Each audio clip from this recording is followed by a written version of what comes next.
Mourning over Collinwood at the turn of this century. A mourning which those who live in the great house will never forget.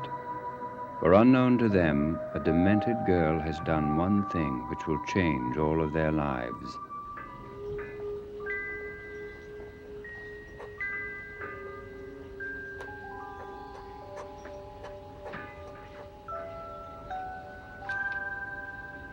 Well, you're up early. I ain't been to bed.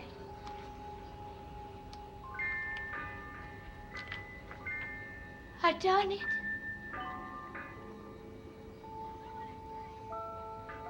I want a drink. The bar's not open yet. Well, then I'll just open it right up. Why don't you try getting some sleep instead? You can't carry the party on indefinitely, you know. Party.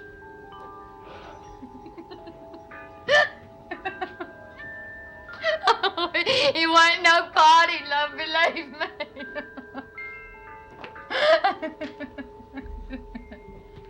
I don't think you'd better have this. I need it.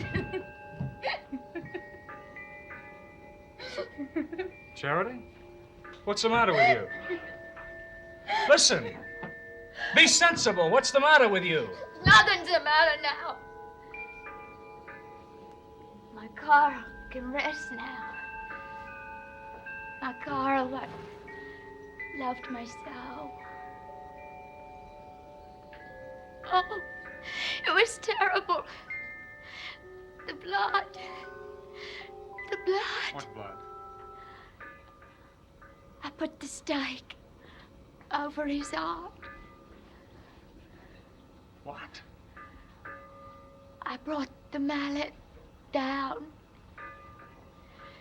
He screamed. Who? Tell me who. The vampire. I've just killed Barnabas Collins.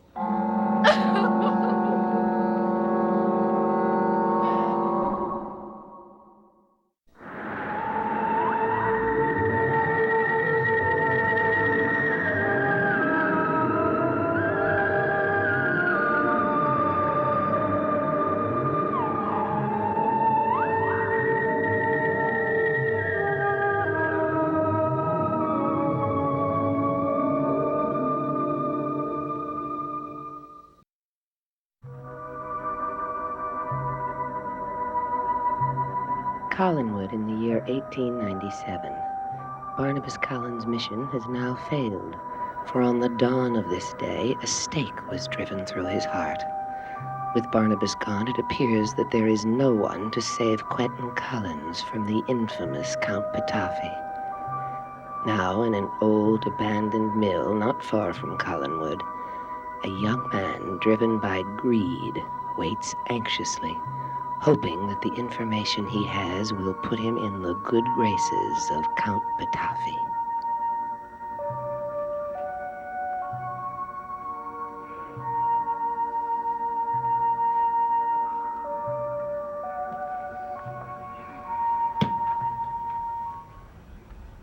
That's his chair.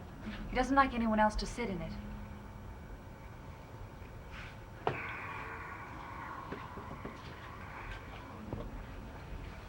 You wouldn't want to do anything to displease him, would you? When he hears what I have to say, he's going to be quite pleased. Why?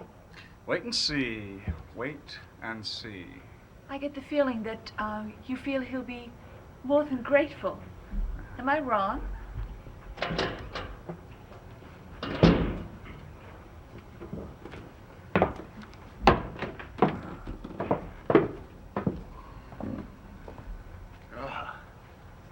Mr. Shaw, you seem to appear with disquieting regularity.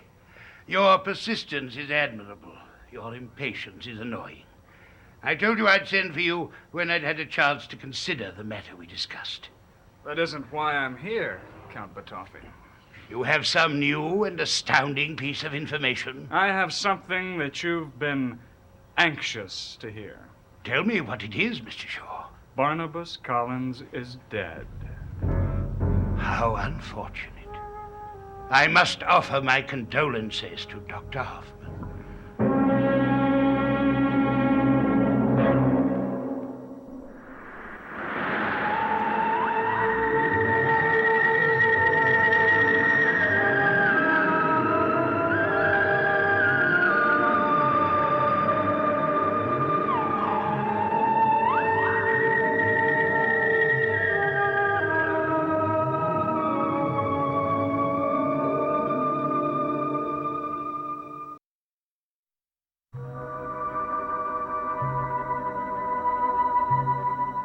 Collinwood, in the year 1897. In this time, all those who came near the great house fell under the influence of the evil Count Batoffi. On this day, in an abandoned mill not far from the Collins estate, a young man, motivated by his own greed, submits himself to an experiment, hoping to seek the favor of Count Batoffi. He has placed himself in the I Ching trance, unaware that he will soon see a terrifying moment in the future.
No!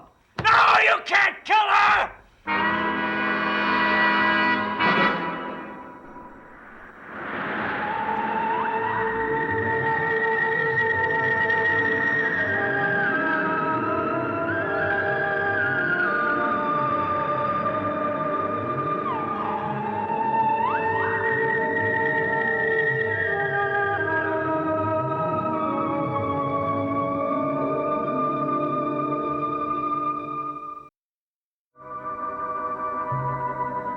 The great estate of Collinwood at the turn of the century.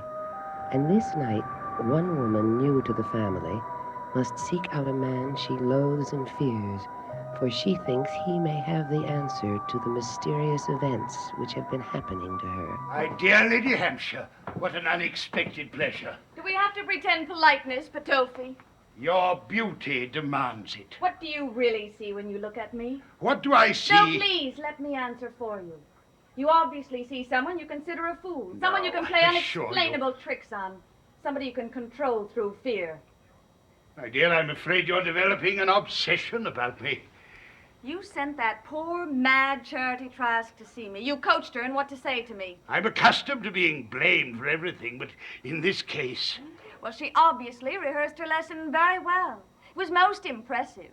When she began to hum that little music box song, I was actually frightened. Were you indeed? Her prophecy, death and destruction, your favorite themes. I am not alone in that. But it was an absolute stroke of genius placing that music box in my room. Knowing that I would be curious enough to play it. Knowing that when I did play it, I would hear the same song that she sang. Here. You present that to someone else. Tell them it will cause their death, not mine. You can't force me out of Collinwood. I know your ways, Batoffi. I know, and I'll fight.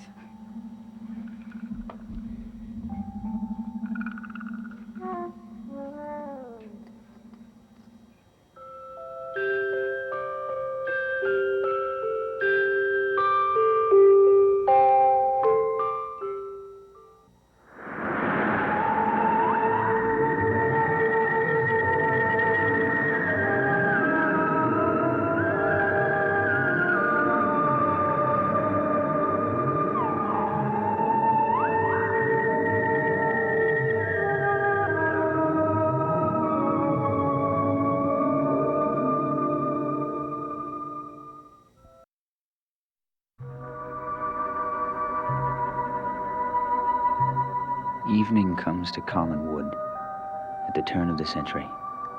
A dark storm begins to blow in from the sea, almost as if it were meant as a warning to the two who mean to escape from their tangled lives.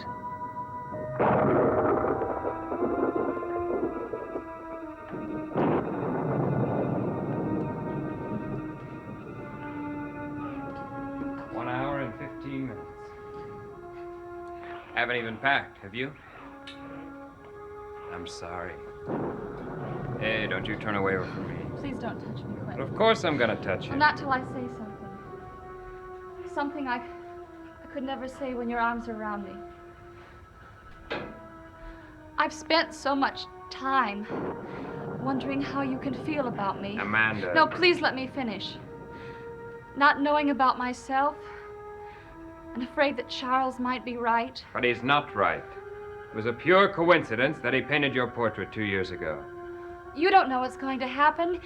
You don't realize how different your life will be. You have no idea whether one day you will blame me for the change.